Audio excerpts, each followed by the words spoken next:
లక్నో వేదికగా RCB sun Risers జట్ల మధ్య జరిగిన మ్యాచ్లో సన్ రైజర్స్ జట్టు 42 పరుగుల తేడాతో ఘన విజయాన్ని సొంతం చేసుకున్న సంగతి తెలిసిందే.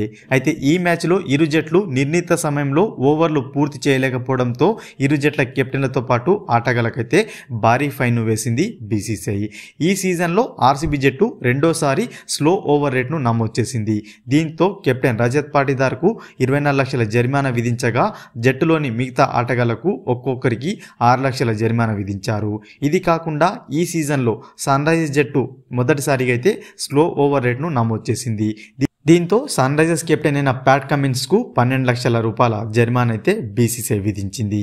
కాగా ఈ మ్యాచ్లో గెలిచినట్లయితే ఆర్సీబీ జట్టు టాప్ 2లో ఉండేందుకు అవకాశాలు ఉండగా ఈ మ్యాచ్ ఓడిపోయినప్పటికీ ఆర్సీబీకి మరొక అవకాశం అవుతుంది.